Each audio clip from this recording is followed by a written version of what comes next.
Nako, delikado ka. You wanna see the cards? Kasi ano ka, so, puro itim to. Honestly, hindi ko alam kung matapang ang tao ha. Matapang ako talaga. Here we go. Hello guys, naniniwala ba kayo sa mga card readings ng mga psychic? Grabe, nakakakilabot itong new vlog ni Jay Costura sa kanyang YouTube channel. Nang binasahan niya ng baraha, ang isang sikat din na vlogger na si Makagago or MG. Hindi ko ilalagay dito yung full video dahil medyo mahaba siya. Nasa almost 25 minutes yung full video or card reading ni Jay Costura kay MG. Pero maglalagay ako ng mga video clips para naman maintindihan niyo yung mga sinasabi ko. Pero kung interested kayong panoorin yung full video nitong card reading ni Jay Costura, mapanood nyo yung full video sa YouTube channel ni Jay Costura. Ilalagay ko yung screenshot dito. Kung hindi niyo kilala si Jay Costura, isa siyang sikat na psychic dito sa Pilipinas. I think same level niya si Rudy Baldwin. Pero mas sikat kasi si Jay Costura sa kanyang social media dahil marami siyang tutulungan, especially yung mga napapabalita na nawawala daw or hindi pa nila alam kung deads na ba or hindi pa.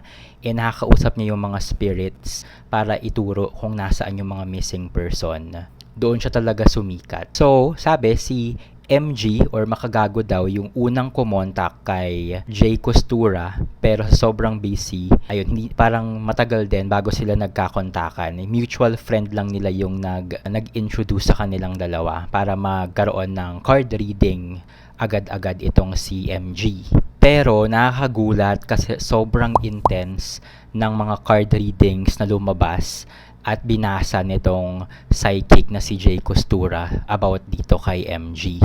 And isi-share ko lang din dahil yung card reading na lumabas ay may kinalaman din sa mga investment tulad ng mga previous reaction videos ko dahil sobrang daming cases about investment scams, ganyan, and may mga artista and sikat na personalities na din ang mga nakukulong dahil dito sa mga pag-i-scam na ganito. So, yung reading na to, nag-start lang na parang simple reading lang muna.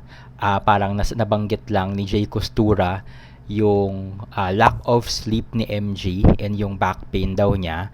Pero nung nag-start na silang magbasa talaga ng baraha kasi parang 3 times niyang binasahan ng baraha si MG and pa-intense ng pa-intense habang tumatagal yung mga card readings nila. And mapapansin din sa unang card readings ni Jay Costura kay MG, puro black cards yung lumalabas and it means danger daw. And mapapansin din na sobrang nag-a-agree si MG sa mga readings ni Jay Costura. So parang kahit na hindi nagkukwento itong si MG dito kay Jay Costura, sobrang direct to the point yung mga nababasa ni Jay Costura sa mga cards na lumalabas. Meron pang time na sinabi ni Jay Costura na kapag lumabas ang dalawang king sa reading, I think nasa second reading nila yon, it means na sobrang lala na ng nangyayari.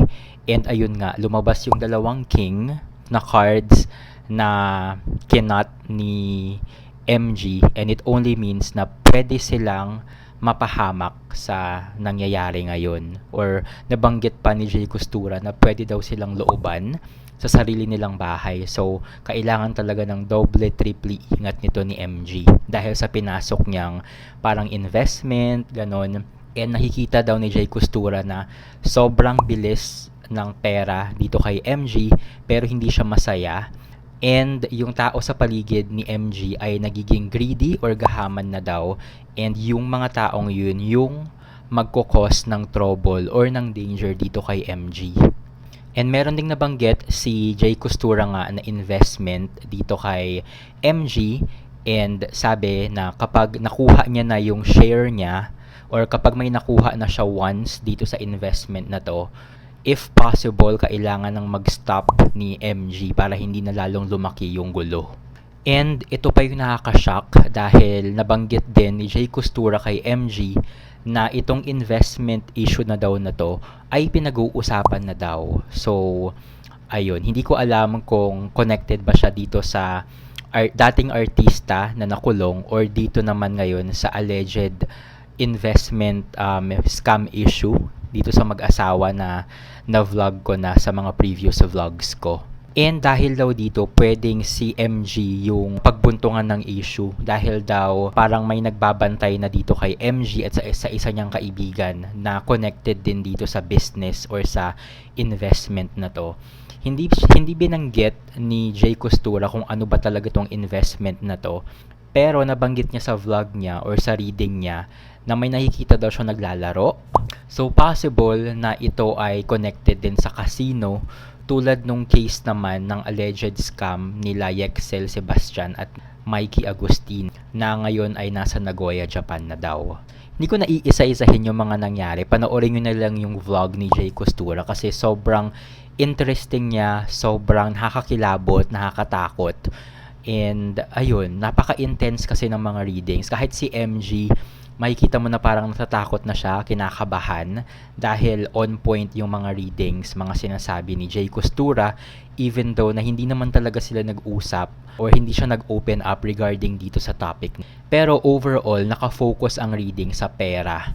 Dahil daw, sobrang bilis nga ng pera kay MG, kaya niyang bilihin lahat, kahit ilang bahay pa yan, pero hindi siya masaya. So, something is wrong daw, and na-confirm naman yun ni MG.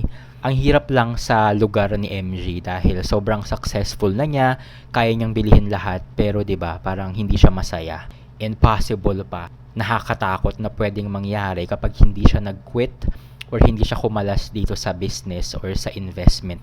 So ang ending nitong reading na to ay babalik si MG dito kay Jay Costura after a week ata or 2 para mag-cleanse sila. So may gagawing magper-perform si Jay Costura ng cleansing para somehow mahinto or mapigilan yung mga possible na masamang mangyari dito kay MG. So I think ang lesson dito talaga ay may kinalaman na naman.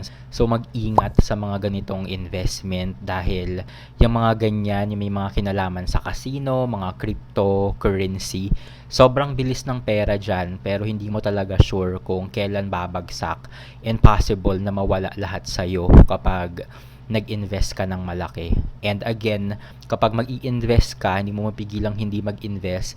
I-invest mo lang kung ano yung kaya mong mawala sa'yo. Huwag mo i-invest yung 100% para kapag may mangyari, meron ka pa rin mahuhugot for emergency purposes.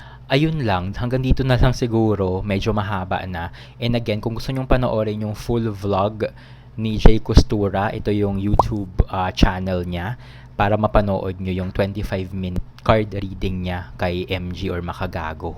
So, dito ko matatapusin yung vlog ko. Kung nagustuhan niyo itong ganitong topic, make sure na nakasubscribe, follow na kayo sa page ko para updated kayo sa mga latest happenings. Thank you so much for watching and stay safe.